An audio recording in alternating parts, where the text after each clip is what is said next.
एक मशहूर कवि की कुछ पंक्तियां मुझे याद आती हैं कि लहरों से डरकर कभी नौका पार नहीं होती, कोशिश करने वालों की कभी हार नहीं होती।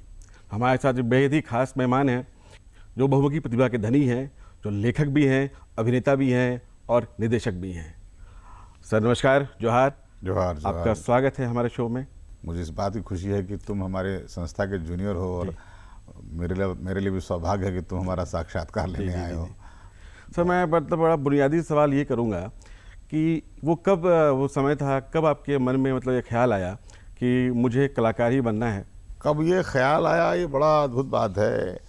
मुझे लगता है कि मैं कलाकार पैदा ही हुआ था। जी, समझ रहे हो? जी जी। और बस वो बाकी लोगों को समझने में थोड़ा वक्त लगा जी जी। कि मैं वाकई में कलाकार हूँ या नहीं। तो ये कहिए कि मेरा बचपन का ही ये रहा है। हाँ सर, मैं एक बात ये पूछना चाहूँगा कि दिल्ली से बिहार या झारखंड में आपका समय बहुत बीता है, तो यहाँ बिहार झारखंड से लेके मुंबई तक का एक सफ़र बड़ा लंबा होता है, बीच में दिल्ली भी आता है। तो ये सफ़र कठिन रहा आपके लिए कि आसान रहा? देखिए, कोई भी सफ़र जो है ना उतना आसान हो जाए तो फिर मंजिले पहुंचने का मज़ा नहीं होता है। कहते भी हैं कि मतलब मंजिल तो ठीक है, सफ़र का ही मज़ा है। तो संघर्ष अपने साथ रहा, चलता रहा।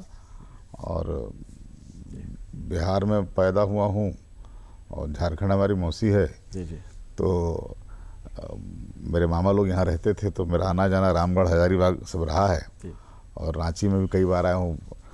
बिहार से पढ़ाई लिखाई करके पटना पहुँचे, राजधानी, वहाँ पढ़ाई की 12वीं तक। फिर डीयू चले गए, फिर वहाँ कुछ दिन जेएनयू में रहे। और हालांकि वहाँ से पढ़े नहीं हैं हम। जी, मैं सर एक सवाल ये करना चाहूँगा कि जब आपने अभिनय शुरू किया था, एक लंबा अनुभव है आपका रंगमंच का, सिनेमा आप कर रहे हैं, आज भी आप रंगमंच पे सक्रिय हैं। तो 2-3 दशक पहले जब आपने शुरू किया था रंगमंच या अभिनय करना, और आज के दौर में आप क्या फ़र्क महसूस करते हैं? दिल्ली का बहुत बड़ा योगदान है कि दिल्ली रंगमंच से मैं जुड़ा, और दिल्ली रंगमंच से मैंने काफ़ी काम किया। वहाँ पे श्री राम सेंटर एक परफॉर्मिंग आर्ट करके संस्था है, जहाँ से मैंने प्रशिक्षण प्राप्त किया था। और उसके बाद मैं वहाँ से बॉम्बे गया था। बॉम्बे में जैसा कि होता है, मैं वहाँ हीरो बनने या एक्टर बनने तो नहीं गया था। और ये था कि मुझे डायरेक्शन में काफ़ी दिलचस्पी थी, तो मैं डायरेक्शन के सिलसिले में वहाँ पे कई सारे फिल्म मेकर्स का असिस्टेंट बना और फिल्म का क्राफ्ट को सीखा। और फिर आज आपके सामने हूँ। तो आपकी इंडस्ट्री में मतलब काम करना या मिलना बहुत मुश्किल होता है, तो आप कोई ऐसा किस्सा हमसे शेयर कीजिए, जो पहला जो काम था आपका, वो उसका जो मतलब उसकी जो खुशी होती है, वो पहली फिल्म कैसे मिला आपको? पहली फिल्म, देखिए मेरे पास इस बात को कहने के कई आंसर हैं, कई उत्तर हैं। क्योंकि पहली फिल्म एज ए डायरेक्टर, या पहली फिल्म एज ए एक्टर, या पहली फिल्म एज ए राइटर, तो ये एक बात होती है। या पहला काम आप कह सकते हैं इंडस्ट्री में, पहला काम आपको कैसे मिला। तो पहला काम मुझे, जब मैं बॉम्बे में था तो मुझे पहला काम, एक बहुत सीनियर एक्टर हैं गजराज राव जी, उन्होंने मुझे डबिंग का काम दिया था, वॉइसिंग का काम। और वो उस काम के एवज में जो मुझे राशि मिली थी, वो बहुत मेरे लिए पर्याप्त था, क्योंकि वो मेरे 2-3 महीने का किराया था वो। और it was beyond my expectation कि वॉइसिंग का इतना पैसा मिलता है। तो उस वक्त मुझे अपने आवाज़ की महत्ता मालूम चली। मुझे लगा, अरे वाह, ये तो अच्छी बात है। अच्छा सर, आप आज की युवा गलती कहाँ कर रहे हैं, मतलब उनसे गलती कहाँ हो रही है? मतलब मैं ये कहना चाहूँगा कि इसे उनकी शिकायत अक्सर रहती है कि काम नहीं मिल रहा है, तो उनकी गलती वो कहाँ कर रहे हैं? अब देखिए, गलती कहाँ कर रहे हैं वो तो उनको समझ में आनी चाहिए। मेरा ये कहना है कि कोई भी विधा में अगर आप आगे बढ़ते हैं, काम करते हैं, तो उसकी तैयारी होनी चाहिए। लोग कहते हैं कि हमने बहुत संघर्ष किया, मेरा किस्मत ही साथ नहीं दिया। किस्मत साथ क्यों नहीं देगा? आप ये मान के चलते हैं कि हम जाएंगे और रातों रात शाहरुख खान बन जाएंगे या बहुत बड़े स्टार बन जाएंगे, ऐसा तो होता नहीं है। आप जिस विधा में जा रहे हैं वहाँ और भी कई सारे काम हैं। जुहू में आपका बंगला न बने इसलिए आप सफल नहीं कहलाएंगे, तो ये बात ठीक नहीं है ना। आप, आपकी तैयारी है, आप अपने जो आप करने गए हैं उसमें आपकी पढ़ाई है, आप मतलब उसको जी रहे हैं आप, और जाइए ना आप, बहुत सारे काम हैं जो करने को हैं, लगे रहिए, आप उस विधा से जुड़े रहिए, बिल्कुल काम मिलेगा। सर मैं इस पर एक चीज़ ऐड ऑन करना चाहूँगा या आपसे जानना चाहूँगा कि एक कलाकार के लिए, अभिनेता के लिए आज की तारीख में पढ़ना लिखना कितना ज़रूरी है, उसकी तैयारी कैसी होनी चाहिए, इस फील्ड में आने के पहले उसकी अपनी तैयारी कैसी होनी चाहिए? बिल्कुल तैयारी तो बिल्कुल होनी चाहिए। आप मतलब अगर आप ऐसे देखिए कि आप बोलिए कि हमको सेना में भर्ती होना है और आपको बोले आपको ले जाकर सीधे हम बॉर्डर पे भेज दे और राइफल दे दे चलाइए, तो आप टिक पाइएगा, चला पाइएगा? नहीं। आपके जब तक आप बंदूक पकड़िएगा तब तक घर से गोली ठट से लग जाएगा। तो उसी तरह कमोबेश बात वही है, किसी भी विधा में जाने के लिए आपको तैयारी, और आज का तो जो युग है वहाँ पे तो हर चीज़ सहज सुलभ है। आप यूट्यूब पे जाइए, यहाँ देखिए, वहाँ देखिए, तरह तरह की सामग्रियाँ उपलब्ध हैं, आप पढ़िए। देखिए, एक एक्टर को या एक क्रिएटिव पर्सन को ना अलर्ट होना बहुत ज़रूरी है। अलर्ट होने का मतलब ये है कि आप अपने आसपास के वातावरण से कितना प्रभावित हैं, कितना समझते हैं, और फिर जो आप अभिनय करना चाहते हैं या लिखना चाहते हैं वो सब उसमें आ जाएगा। सर मैं एक चीज़ जानना चाहूँगा कि फिल्मों में आने से पहले या रंगमंच में आने से पहले आपने अपनी पढ़ाई कहाँ से शुरू की, कैसे आपने शुरुआत की? मतलब जब मैं ये पढ़ाई कर रहा था तो मेरा एक्स्ट्रा करिकुलम एक्टिविटीज़ ज़्यादा था, खासकर रंगमंच में। तो वो मेरा एक हमेशा से वो पहलू रहा है जो मुझे यहाँ तक पहुँचाया है। अच्छा सर, बिहार झारखंड की मतलब अक्सर फैमिली परिवार वालों की मेंटालिटी रहती है कि बच्चा हमारा दिल्ली पढ़ने लिखने गया है तो आईएएस बने या आईपीएस बने, यूपीएससी की तैयारी करे, तो ऐसा कुछ दबाव आपके ऊपर घर से, मतलब फादर से कभी रहा? नहीं, मेरे ऊपर ऐसा कोई दबाव नहीं रहा। मैं ऊपर वाले का बहुत बहुत शुक्रगुजार हूँ कि मेरे बाबूजी हमेशा ये कहते रहे कि आप जो करिए बेहतर करिए। वो अलग बात था कि मैं अपनी माँ की इच्छा पूर्ति करने के लिए मैं डॉक्टर बनने का वो ख्वाब रख के उनको बता करके मैं जा रहा हूँ, दिल्ली जाऊँगा, पढ़ाई भी करूँगा, डॉक्टरी की तैयारी करूँगा, ऐसा हुआ नहीं। क्योंकि मैंने अपनी बात स्पष्ट रूप से अपने पिताजी से कही कि मुझे लगता है कि अब ये जो काम है इसमें ज़्यादा मन लग रहा है और मैं ये करना चाहता हूँ। उन्होंने कहा था कि बिल्कुल करिए और बेहतर करिए, जो करिए और आप संतुष्ट रहिए, जिस काम में आपको खुशी मिलती है वो करिए और उसमें बेहतर करिए। सर आपका एक लंबा अनुभव है, मतलब हर चीज़ पे आपका एक बड़ा अनुभव है, तो मेरा ये सवाल है कि 3 दशक पहले, 2 दशक पहले के लोग ज़्यादा सिंसियर, ज़्यादा प्रोफेशनल थे कि वर्तमान समय की जो भी अभी की जो पीढ़ी है, जो यूथ है, वो ज़्यादा प्रोफेशनल है? प्रोफेशनल का मतलब मेरा मतलब पैसे से नहीं है कि पैसे को लेकर के, वो कितना पंक्चुअल है, वो कितना सिंसियरली अपना काम करना चाह रही है। पहले के लोग भी, मुझे लगता है जब पहले की मेकिंग थी सिनेमा की और उसके सारे डिपार्टमेंट्स की, तो अभी जो टेक्नोलॉजी है उस वक्त नहीं थी। तो उस वक्त की सिंसियरिटी बहुत ज़्यादा थी लोगों के अंदर, है ना, कि हमें इतना ही शॉट लेना है या अभिनेता को एक ही टेक में या 2 टेक में बोल देना है ना, सब तैयार होके आते थे। आज क्या है, तकनीकी चीज़ इतनी सहज हो गई है, सुलभ हो गई है, तो थोड़ी सी लिबर्टी है एक्टरों को कि आप 2 4 5 टेक ले लेते हैं, है ना, और डायरेक्टर सोचते हैं कि यहाँ शॉट ले लें, अलग कई तरह से शॉट ले लें। तो लेकिन ये है कि जिम्मेदारी अब और बढ़ गई है कि अगर आपके पास चीज़ें एकदम आसान हो रही हैं तो आपको तो बेहतर करना ही पड़ेगा। सर आप एक आपकी वेब सीरीज़ की बात करें, पंचायत जो बहुत बड़ी हिट है और उसमें आपका एक मास्टर जी का किरदार है, तो फर्स्ट सीजन में तो एक छोटा सा 1-2 सीन था, या अभी जो सीजन में आया है उसमें बहुत लोग उसको अप्रिशिएट कर रहे हैं, तो ये वेब सीरीज़ आपको कैसे मिली, यहाँ कैसे, मतलब आपकी एंट्री इसमें कैसे हुई? एंट्री कास्टिंग के ही थ्रू हुई, और जब सीजन 1 बन रहा था तो हर एपिसोड की अलग अलग कहानी होती थी। तो उसमें एक एपिसोड में था भूत वाला पेड़, तो उसमें मास्टर जी ने देखा होता है, तो लेकिन जितना लिखा गया था बहुत शानदार, बहुत सुंदर, और मुझे लगता है कि मैंने बहुत ईमानदारी से उसको निभाने की कोशिश की थी।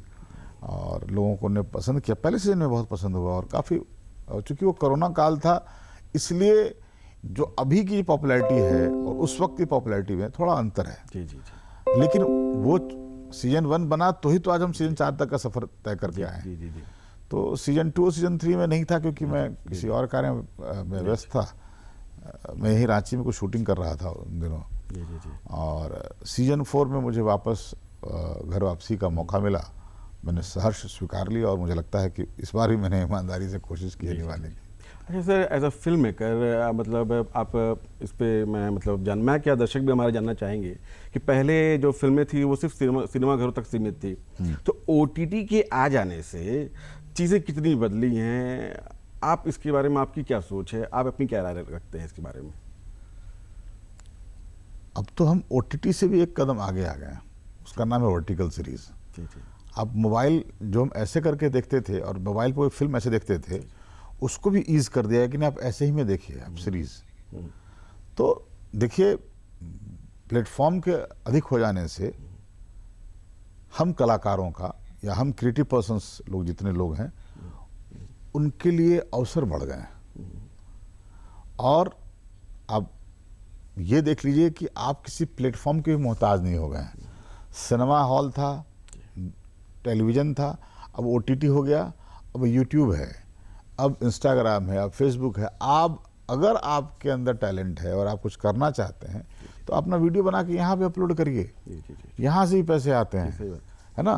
तो टेक्नोलॉजी तो रोज़ हर दिन बदलती रहेगी, हमको अपने आप को प्रिपेयर होना है और मैं तो इसको बहुत ही सकारात्मक रूप से देखता हूँ। जी जी सर, एक सवाल है और मेरे जहन में तुरंत मेरे जहन में आया कि आम जनता जो है, दर्शक जो है, वो समझते हैं कि फिल्म के बारे में एक हीरो है, हीरोइन है, विलेन है, बस उनकी सोच वहाँ तक सीमित है।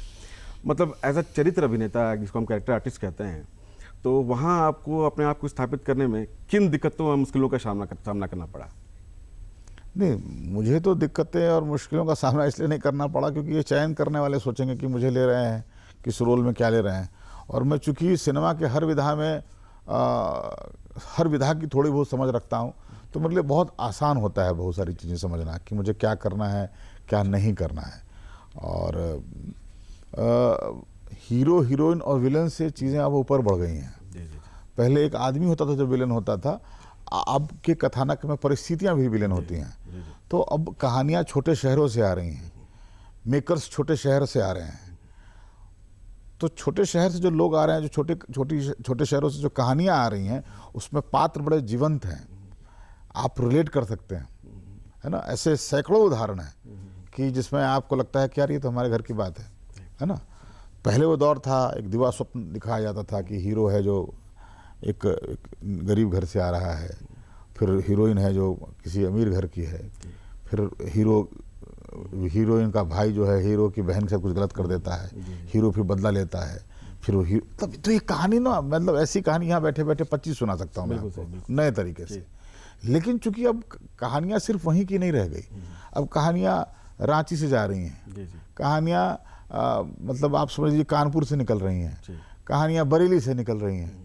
बरेली की चीज़ों को दिखाया जा रहा है, रांची की चीज़ों को दिखाया जा रहा है, समझ रहे हैं आप। जी, जी, जी। तो सब अपने अपने अनुभव के आधार पर कहानी लिख रहे हैं और इससे एक बहुत बड़ा वर्ग को ये समझ में आ रहा है कि असली भारत है क्या, वो भी देखने को मिल रहा है। भारतवासी को ही नहीं, मतलब बाहर के लोगों को भी ये समझ में आ रहा है कि अच्छा ये है इंडिया, ये है इंडियन फिल्म। सर, आप सबसे पहले अभिनेता हैं, तो बार बार मैं अभिनय और अभिनेता आपका और आपके बारे में बात करना चाह रहा था। मैं एक चीज़ जानना चाह रहा था कि अब जितना आपने काम कर लिया है अभी तक, आपने मुझे लगता है 200-250 से ज़्यादा ऐड किया होगा आपने, कई फिल्मों के हिस्से रहे, बेहतरीन फिल्मों का आप हिस्सा रहे। मैं ये जानना चाहता हूँ कि आज के तारीख में भी कभी आपके साथ ऐसा होता है कि किसी फिल्म में सब कुछ हो गया हो, आप लॉक हो गए हों, सारी चीज़ें हो गई हों, आपका एक हफ्ते बाद आपको शूट पे जाना हो, तो कभी ऐसा हुआ है कि 1-2 दिन पहले आपको ये प्रोडक्शन से खबर आए कि आप अब इस फिल्म के हिस्सा नहीं हैं, तो उस समय का जो दर्द है या जो तकलीफ है, आपकी तैयारी होती है, बतौर कलाकार आपकी तैयारी होती है उस प्रोजेक्ट के लिए, आप पूरा टाइम देते हैं अपने चरित्र को तैयार करने में, तो उस समय का जो दर्द है, वो पीड़ा है, उसको कैसे आप नियंत्रण करते हैं? दुर्भाग्य कहिए या सौभाग्य कहिए कि इस तरह के पीड़ा की अनुभूति अभी तक तो नहीं हुई है। ईश्वर ना करे कैसा हो। हाँ, लेकिन मैं समझता हूँ कि कभी कभी प्रोडक्शन हाउस की अपनी मजबूरी होती है, वो किसी को जानबूझकर निकालते नहीं हैं या जानबूझकर ये नहीं कहते कि आप इस हिस्सा नहीं है, कहीं ना कहीं कोई बात रहती है। और मैं सबसे पहले निर्माता हूँ, निर्देशक हूँ, उसके बाद अभिनेता हूँ।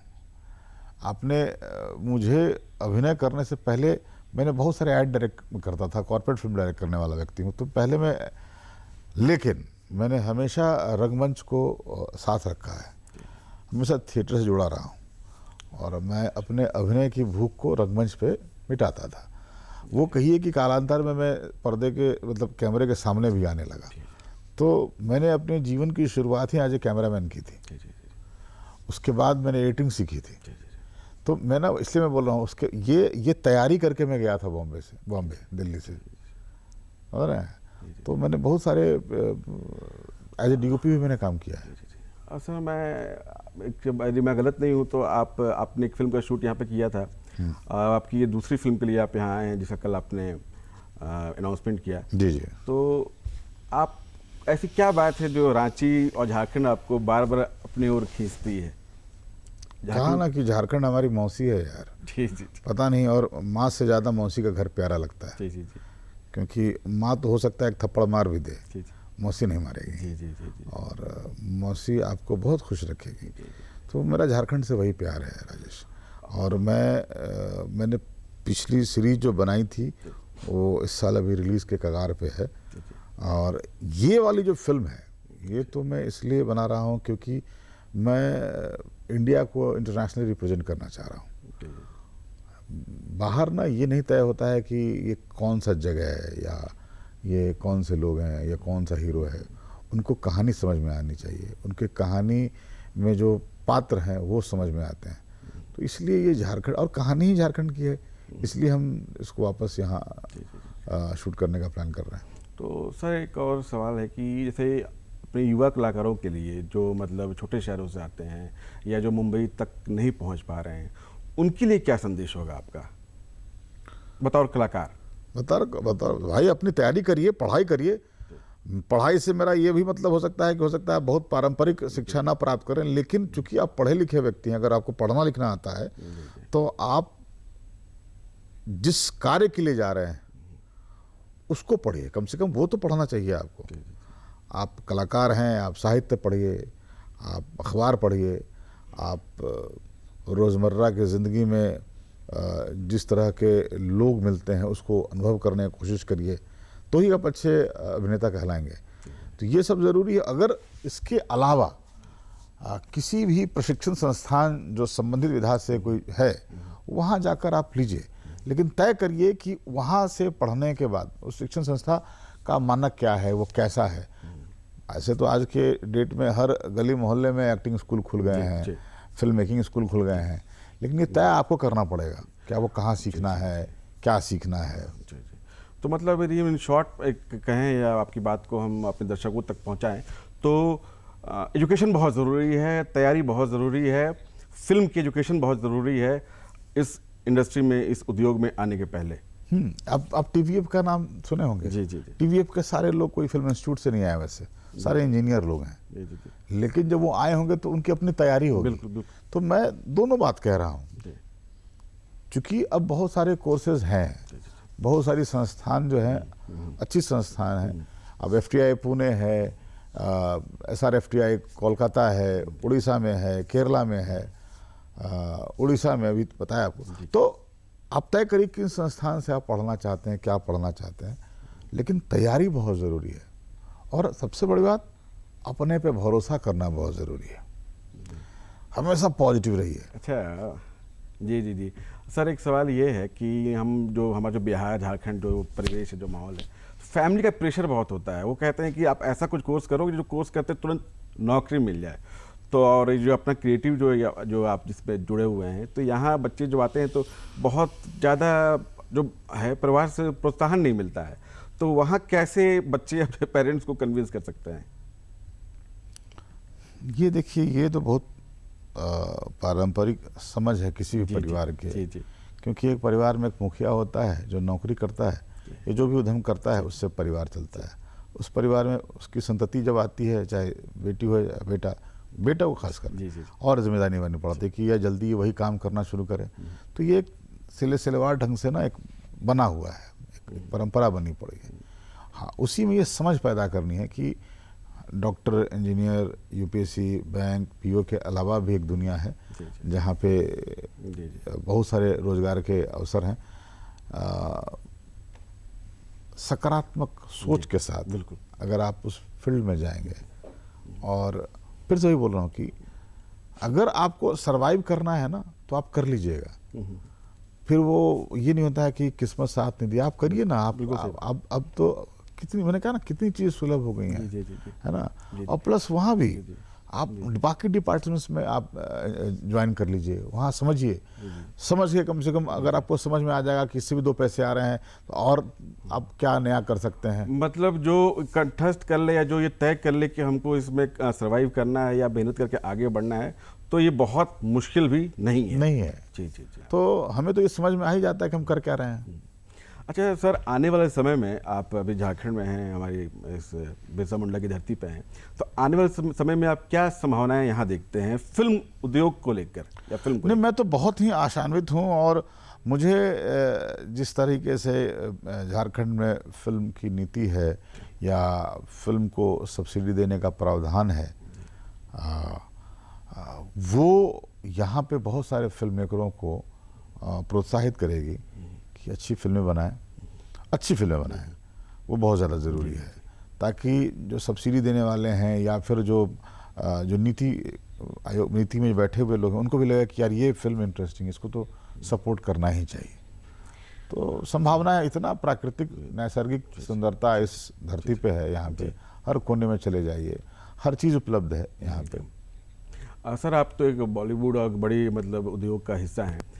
मेरा सवाल आपसे ये होगा कि जो क्षेत्रीय जो सिनेमा है वहाँ किस तरह की कमियाँ हैं, और आज की युवा या जो नए फिल्म मेकर है वो कैसे अपने आप को वहाँ और बेहतर कर सकते हैं?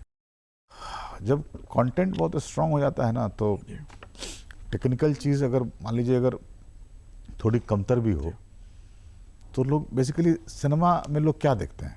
कहानी देखते हैं। जी। कहानी अच्छी हो गई, उसके बाद ही उसके तकनीकी पक्ष के बारे में बात होती है। जी बिल्कुल। यहाँ अगर मान लीजिए कि कहानी ही नहीं है और तकनीकी पक्ष में आप अमेरिका से कैमरामैन बुला लिए, लंदन से फाइट मास्टर बुला लिए, तो क्या फ़ायदा, है ना। तो ओरिजिनल फिल्में भी हैं भाई, कहानियाँ तो यहीं की हैं ना। अगर कहानियाँ कहिए और जितने अच्छे ढंग से कह सकते हैं कहने की कोशिश कीजिए। अभी मैं क्या मतलब हमारे दर्शक जानना चाहेंगे कि अभी आपके कौन से नए नए प्रोजेक्ट्स में आप काम कर रहे हैं? है मतलब कुछ फिल्मों में अभी एक मेरी वेब सीरीज आ रही है गुलगुला। जी जी जी। उसमें भी बहुत इंटरेस्टिंग रोल है। फिर एक यश राज की फिल्म है, उसमें कर रहा हूँ। 2 फिल्में डायरेक्ट कर रहा हूँ। जी जी जी। एक फिल्म तो मैं झारखंड में नवंबर में प्लान कर रहा हूँ, और एक फिल्म और है जो एक्टर्स के डेट्स के साथ बात चल रही है, तो उसको तय करके उसका भी अनाउंसमेंट हो जाएगा। जी जी जी जी। तो मेरी झारखंड के तमाम जनता की बहुत बहुत शुभकामनाएं हैं आपको। और एक बस जहन में हमेशा एक सवाल, मैं खुद भी युवा हूँ, तो मुझे हमेशा एक सवाल झकझोरता है, या खुद से सवाल मैं कई बार करता हूँ, जो प्रोसेस है, उस प्रोसेस में रहना कितना ज़रूरी है। मतलब क्योंकि सफलता का कोई पैमाना नहीं है कि आप कब फेम आपको मिल जाएगा, ये कहना मतलब अब हाथ में नहीं है। देखिए वही बात है, आपने एक बहुत बड़ी बात कह दी कि कब आपको फेम मिल जाएगा। जी जी। अगर आप प्रसिद्ध हैं, फेम है आपके पास, तभी आप सफल होंगे। जी जी। ये बात तो सही नहीं है। जी जी जी। सक्सेस जो है ना, वो स्टेट ऑफ माइंड है। जी जी। आप कैसे लेते हैं, जी। जहाँ से आप निकल के जो पढ़ाई करके आप, अगर आप मेरा आज यहाँ बैठ के साक्षात्कार ले रहे हैं, तो मैं अगर आपकी जहाँ अगर जगह रहूँगा, तो मुझे ये भी कहीं ना कहीं सक्सेस होने का एहसास दिलाएगा। हम खुद तय करते हैं कि हम कहाँ से कहाँ चल रहे हैं, और उस प्रक्रिया में कितनी निरंतरता है, आप समझ रहे हैं। जी जी। वो बहुत ज़रूरी है। जी जी जी। अब एक अंतिम सवाल है आपसे कि इस इंडस्ट्री में आने से पहले युवा क्या करें और क्या ना करें, क्या वो करना चाहिए और क्या ना करना चाहिए? दिग्भ्रमित ना हो चकाचौंध देखकर दिग्भ्रमित न हो, क्योंकि बहुत लाइट में ना लोग अंधे हो जाते हैं, दिखाई नहीं पड़ता है, फिर चलेंगे उसमें तो टकरा के गिर जाएंगे। ठहरें, समझें, अपनी तैयारी करें। अगर वहाँ पहुँचना है तो तैयारी पूरी होनी चाहिए, है ना। जी जी और ये तैयारी अगर आपके पास है, वो आपको वहाँ मजबूती दिलाएगा, जी जी वहाँ आपको कभी हारने नहीं देगा। तो तैयारी का मतलब मानसिक रूप से भी है, बौद्धिक रूप से भी है, शारीरिक रूप से भी है। जी जब आप इन चीज़ों पर तैयार होकर आप पहुँचेंगे ना, तो निश्चित सफलता है। फिर तो आप सफलता की कोई परिभाषा लिख दीजिए, उस सब में वो आप पे सिद्ध हो जाएगी। जी जी। तो मैं आपका अपनी पूरी टीम से बहुत बहुत धन्यवाद करता हूं कि आपने बहुमूल्य समय निकाला और आप हमारे पास आए। थैंक्स और मैं अपने दर्शकों से कहना चाहूँगा कि आपको आज का हमारा शो बहुत पसंद आया होगा। फिर अगली बार हम अपने एक विशेष कार्यक्रम में एक विशेष अतिथि के साथ मिलेंगे। तब तक के लिए नमस्कार और जोहार।